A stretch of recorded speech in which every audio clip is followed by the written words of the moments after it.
네, 오늘은 주현절 첫째 주일입니다. 2026년 1월 11일 새날교회 주일 공동예배 증언 말씀 나누겠습니다. 제목은 나를 따라오너라. 마태복음 4장 17절부터 23절 말씀입니다. 그때부터 예수께서는 회개하여라, 하늘나라가 가까이 왔다 하고 선포하기 시작하였다. 예수께서 갈릴리 바닷가를 걸어가시다가 두 형제 베드로라는 시몬과 그와 형제가 아닌 안드레가 그물을 던지고 있는 것을 보셨다. 그들은 어부였다. 예수께서 그들에게 말씀하셨다. 나를 따라오너라. 나는 너희를 사람을 낚는 어부로 삼겠다. 그들은 곧 그물을 버리고 예수를 따라갔다. 거기에서 조금 더 가시다가 예수께서 다른 두 형제 곧 세베대의 아들 야고보와 그의 동생 요한을 보았다. 그들은 아버지 세베대와 함께 배에서 그물을 깁고 있었다.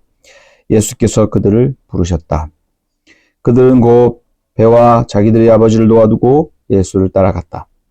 예수께서 온 갈릴리를 두루 다니시면서 그들의 회당에서 가르치며 하늘나라의 복음을 선포하며 백성 가운데서 모든 질병과 아픔을 고쳐주셨다.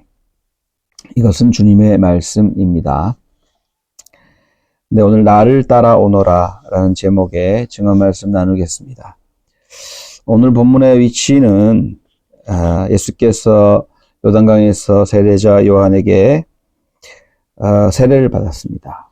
그러고 나서는 성령이 이끌려 광야에서 세 가지 시험을 받게 됩니다. 그런 후에 요한이 붙잡혔다는 소식을 듣고 그러고 나서 이제 그때부터 예수께서 회개하라, 하늘나라가 가까웠다 라고 하는 그런 복음 선포를 시작했다 라는 내용으로 시작합니다. 오늘 본문의 위치는 그렇게 시작한 예수의 복음 선포가 예수 혼자 하는 원맨 플레이가 아니고 이제 예수 제자단을 구성하고 또 제자들과 함께 이렇게 일을 했다. 이런 내용의 시작이라고 할 수 있습니다. 오늘 성서 말씀을 먼저 간단히 살펴보겠습니다. 그때부터라는 말이 나옵니다. 그때부터. 요한이 잡히고 난 후 그때부터이죠. 요한이 붙잡혔다고 하는 말은 무엇인가? 위기와 위협 상황입니다. 자기를 비판하거나 자기 생각과 다른 관점을 얘기하는 그런 언론이나 그런 예언자 얘기를 안 듣겠다라는 거예요. 잡아 가둡니다.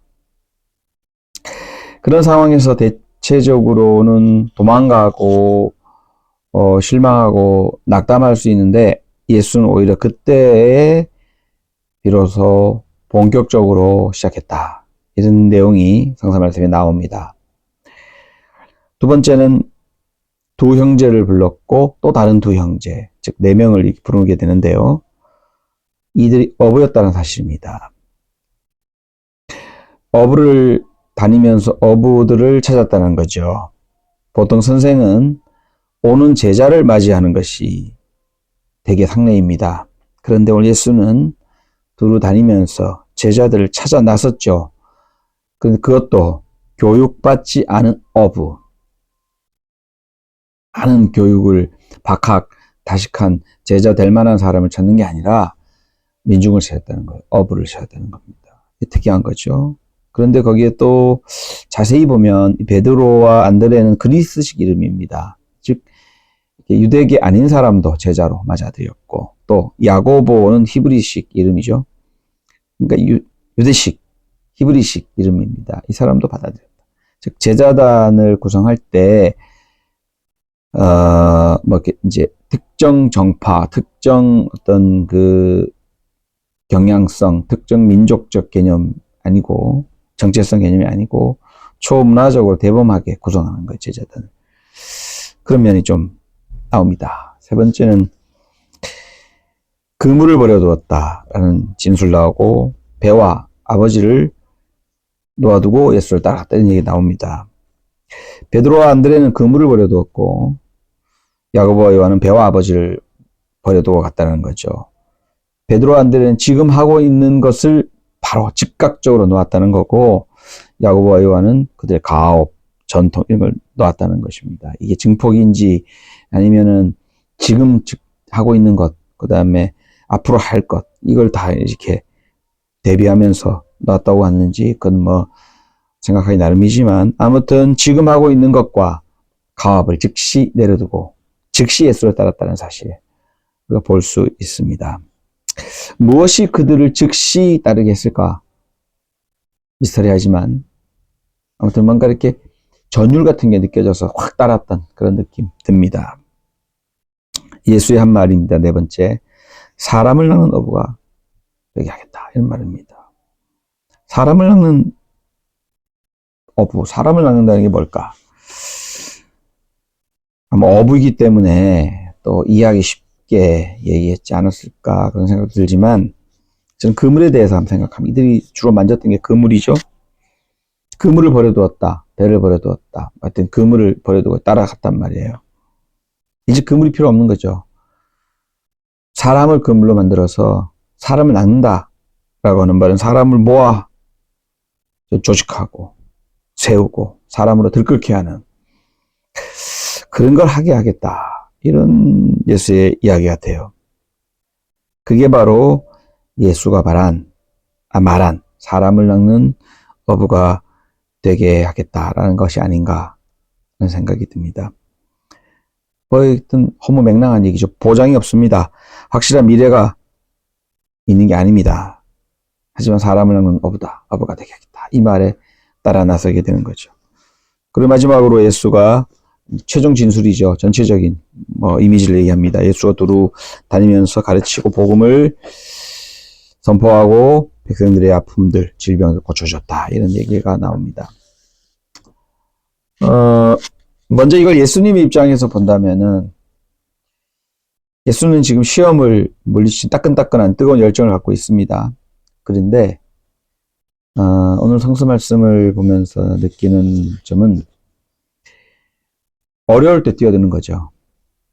어려울 때 회피하고 어려울 때 이렇게 낙향해서 좀 짱을 보면서 뒤 감당할 것 같은데 어려울 때 뛰어드는 겁니다. 그 다음에 기다리는 게 아닙니다. 기다리지 않으면 찾아 나섭니다. 사람을 찾아 나섭니다. 이 사람은 이래서 안 되고 저 사람은 저래서 안 되고가 아니고 이 사람은 이래서 되고 이 사람은 이래서 되고 어부니까 된다. 민중이니까 된다. 나서는 거죠. 그리고 이 사람들을 모아서 이 어부들, 민중들로 그물을 조직하는 겁니다. 왜 이 말씀을 오늘 읽게 되는가? 지금 우리에게 이게 왜 필요한가? 그런 생각하게 됩니다. 저도 또 새로운 일을 시작하게 되고 또 우리 교우들도 새로운 일을 시작하게 되는데 어려울 때 호출을 받는 거예요. 쉬울 때는 우리 순서 안 옵니다. 어려울 때 우리 순서 오는 거예요. 그렇다면 제자들 입장에서 보면 이런 거예요. 난 그렇게 배운 것도 없고, 난 그렇게 잘하지 못하는데, 나는 그냥 어부일 뿐인데, 왜 나를 찾아와 주셨는가? 왜 나를 찾아와서 잘나지 않은 나를 세워주시고, 같이 하는 제자가 되겠는가? 주님의 은총입니다.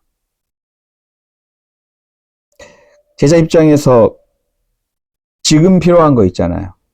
그리고 앞으로 내가 살아가야 될 내 가업들 다 버리고 나선 것. 참 엄청난 결단이다 할 수 있습니다. 우리에게 무엇이 중요할까요? 안위가 중요한가? 물질과 돈이 중요한가? 부와 명예가 중요한가? 가족이 중요한가? 저는 예수님이 시험을 거치는 이 과정과 거치고 오늘 제자를 부르는 이것이 연결되어 있는 것 같아요. 아마 다니면서 자기 시험 받은 이야기를 계속 했겠죠. 그리고 제자 입장에서는 해야 할 일이 분명하게 여겨진 것 같아요. 사람을 낚는다라든가. 이 얘기밖에 안 있을지는 모르겠지만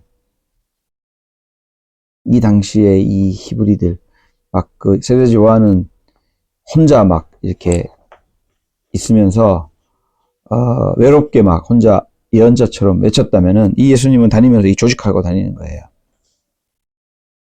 그런 것에 제자들을 좀 더 마음이 가지 않았을까 그런 생각합니다.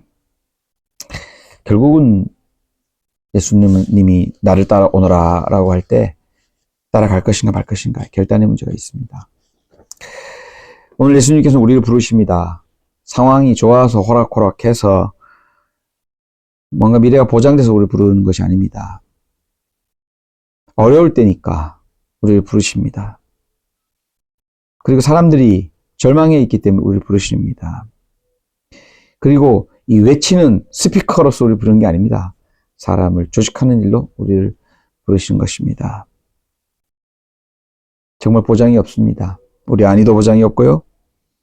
지금 즉각적으로 하루하루 살아갈 것도 걱정이 되기도 하고 앞으로 어떻게 살아야 할지 가업과 전통을 다 버려 가족까지도 버리라고 하니까 힘듭니다. 하지만 정말 우리가 해야 할 일이 뭔가 정말 우리가 가장 중요하게 여겨야 되는 게 뭔가 그것들을 다시 한번 확인하고 주님이 부르심에 응답할 수 있는 저와 여러분 될 수 있기를 주님의 이름으로 간절히 축복합니다. 축복하며 빕니다.